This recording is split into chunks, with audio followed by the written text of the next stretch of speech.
I'm Lu Yan from Beijing Review Magazine, and this is the Governance Podcast, a podcast that explores the past, present, and future of governance in China as it works toward meeting its development goals and finds its place in the global community. A common stereotype both inside and outside China portrays Chinese education as an exam-obsessed system that stresses rote memorization at the expense of creativity. In reality, China has long been reforming its schools and universities to promote well-rounded education.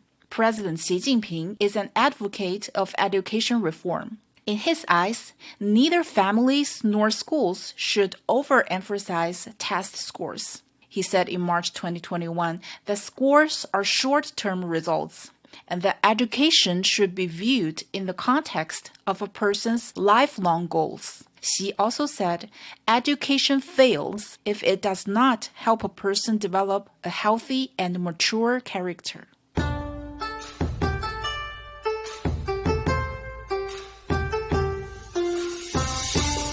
In this episode of the Governance Podcast, we will talk to Joseph Gregory Mahoney, a professor of politics in the School of Politics and International Relations at East China Normal University, and his son Sayer. Sayer attended middle school in the U.S. and is attending high school in China. Thank you for joining our podcast. Sayer, when did you start attending high school here in China? What were the differences and similarities you noticed in classroom culture between your U.S. middle school and your Chinese high school? I started at Huashida 第二附属中学 right after I finished middle school in the U.S., so it was definitely a big shift for me. In fact, it was the second big shift because I attended kindergarten and primary school in Chinese public schools in Shanghai before going to middle schools in the U.S., meaning I had to make big adjustments in my socialization as well as take special classes after school to improve my English level. My dad used to tease me that when I departed for the US, I had the best English among my Chinese classmates, but the worst math. And when I got to America, I had the worst English but the best math. So it's amusing to suddenly be the worst at one thing you were best at and vice versa. In the US, the studies were less intense, but the social aspects much more so. And people naturally split into different groups based on interests, hobbies, and even personalities. So there was kind of this sort of unofficial hierarchy. So kids who did sports were good in some particular form of activity that was deemed cool or impressive would get attention and popularity, which is a form of power in school. After all the cliques and identity politics in the U.S., I was surprised by how friendly and inclusive everyone in my Chinese school was. There weren't any particularly we would call cool kids in a negative sense of the word. Everyone seemed pretty equal instead of competing constantly over status or identity. So people were more focused on academics and getting along with each other. My school holds all kinds of exciting events. For example, we have school and dance competitions, which I've joined on multiple occasions, including group dance performances or playing guitar on stage with my band. This gives us actually a chance to shine and develop talents outside of standard school activities. And the interesting thing here is that students are responsible for forming their own groups, right? And bands. It's not mandatory. It really comes down to our own drive and initiative. We also have sports meets where classes form teams and compete with each other. This is very important in my opinion because this drives each class to work together as a team and cheer on each other, building this class bond. I played sports in the U.S., but it actually contributed to a type of social division between those who played sports and those who didn't. Anyway, my school has done a phenomenal job in balancing studies and education while also incorporating art, culture, and physical activity, motivating students to be part of this sort of more extracurricular activities without neglecting their studies. How much do you agree or disagree with the stereotype that Chinese education is exam-obsessed? Exams are still very important, but I think it was much more exam-obsessed in the past. I have older friends, and I know the pressures they faced. And I know some Chinese students still face pressures today. But I think the key difference is that some Chinese parents who grew up in the older system still pressures their kids to obsess over exams. But in reality, the kids and schools themselves have started to change. We are also seeing, even year to year, new teaching methods that actually help us become more intellectually capable, and not simply regurgitating facts and figures on exams. And I'm starting the last year of high school, and I can say I've definitely seen changes advancing year to year. Thank you, Sayre. So, Craig, what are the main issues the government seeks to address with its education reforms? How do these reforms fit into China's long-term development strategy? Well, let's consider some of the reform needs the government has raised and addressed through the years. I'll refer here to a number of major reforms dating back to the late 1990s, as well as the more recently published Education Master Plan 2024 to 2035, described as a strategic roadmap for transforming the country into a global education powerhouse. Generally, there's been a long-standing need to reduce student burdens while improving quality and access. Consequently, in primary and secondary education, we've seen initiatives like the double reduction policy, which aims to limit excessive homework and better regulate off-campus tutoring. At the same time, schools have been pushed to adopt more holistic approaches, not simply being fixated on test scores to promote overall well-being and educational development. This has required improving instruction methods in so much as the old rote models are more passé now to make learning more effective, efficient, and empathetic. To complement these developments, we've also seen schools offering mental health education and even establishing mental health monitoring systems. Altogether, these efforts have produced mixed but positive results. What most Chinese care most about is whether the system is fair. And most believe the exams, which determine access to key high schools and universities respectively, are fair.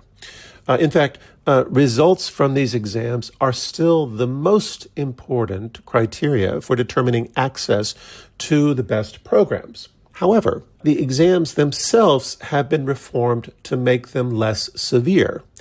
And while elite programs have been reinforced, the overall quality of lesser programs has been improved and equalized, including those in public and private institutions. In the meantime, students do spend less time preparing for exams and instead are encouraged to experience other forms of learning, like visiting exhibitions or musical performances or participating in the same, and then writing essays about these experiences.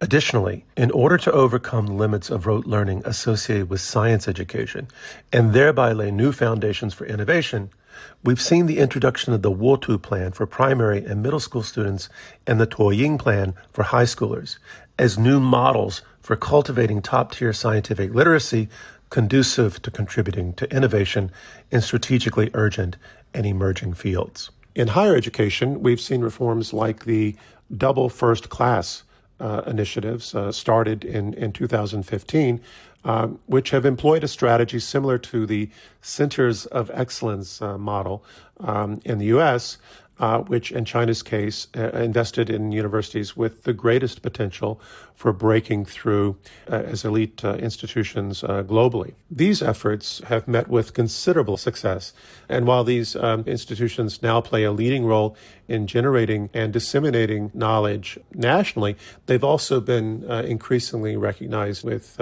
stellar global reputations, and they're serving as role models for other Chinese universities, thereby improving or helping to improve quality and access nationally. Additionally, there's a major push for reforming vocational education. We've seen universities increasingly working with industries to ensure graduates have better vocational skills And we've also seen universities as well as local governments working with students to help them cultivate the sort of vocational skills necessary for developing their own companies, providing policy guidance, incubation programs, and so on. At the same time, there are also efforts underway to improve vocational schools to ensure they provide stronger general education, not only to enrich the intellectual lives of vocational students, but also to help improve the overall quality of the workforce. In short, university students are learning how to get their hands dirty, while vocational colleges are becoming more intellectually respectable and more capable of meeting the nation's vocational needs. In the meantime, the longstanding concern has been promoting equitable access to quality education across different parts of China. On the one hand, we've seen tremendous progress in bringing higher quality primary and secondary education to areas where it was previously insufficient. I've visited many public schools in towns and cities in various parts of the country, schools that in some cases provide room and board for students from small, distant villages where high quality educational services were impossible to offer. On the other hand, we realize there's still a lot of disparity between China's most developed and less developed areas, and there's still a lot of work to be done to ensure greater fairness, more equity, and high quality education nationwide, and this continues to be a focal point of educational reforms.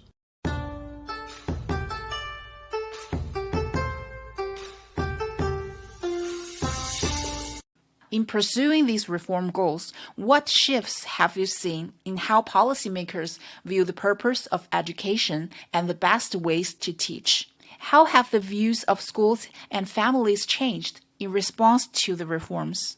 Crafting education policies and reforms might be the most difficult task policymakers face. In some respects, China has reached a point in its national development where its older industrial model of education is too constraining in terms of how it identifies and cultivates high-level talents. At the same time, the older industrial model, centered on standardized exams, is still making major contributions to social progress and national rejuvenation. Consequently, we see the dialectic of the old and the new coexisting simultaneously. So while we're in a new era, we're also in a period of transition and reform. This kind of transition requires an education system that can keep pace and lead these transformations. And a lot of the reforms we're seeing aim to accommodate this. Consequently, while there can be individual disappointment or confusion in specific circumstances, including when it comes to education policies and practices, there's clearly a broader faith that Chinese leaders are committed to putting the people first and helping them realize better lives for themselves and their children with some of the best schools, most innovative minds, cutting-edge science, technology, arts, and humanities capable of competing neck to neck and in some cases surpassing the best in the world. Do you have any predictions for China's next steps in education reform? What further reforms do you think are likely to follow the current ones? As we all know, we do live in a new era of paradigm-shifting technologies and great power competition, especially related to tech innovation. It's understandable that policymakers would choose to emphasize STEM-related programs, perhaps at the expense of those in the arts and humanities, and to a lesser extent the social sciences. Above all, as we face economic headwinds and budgets become tighter. That said, we must do our best to sustain a healthy balances. We already see new efforts to bring the humanities and social sciences into STEM fields. by promoting interdisciplinarity. And we likewise see limits being placed on AI and other new tech to ensure they remain consistent with socialist human values. Additionally, this trend towards interdisciplinarity aims to spur innovation and applicability. In other words, to ensure the findings that are generated in science, technology, engineering, medicine, so forth and so on, are not limited to a particular discipline, but shared across different subject areas and likewise capable of better serving society and policymaking. It's also the case that China, as a major power, now needs a more robust understanding of the world. And so we're also seeing today the rapid development of area studies programs. Finally, there's a nascent movement towards more university autonomy. The government shifting from direct control to giving universities more freedom in academic and financial matters in tandem with new models of assessment that emphasize long-term impacts and over short-term results.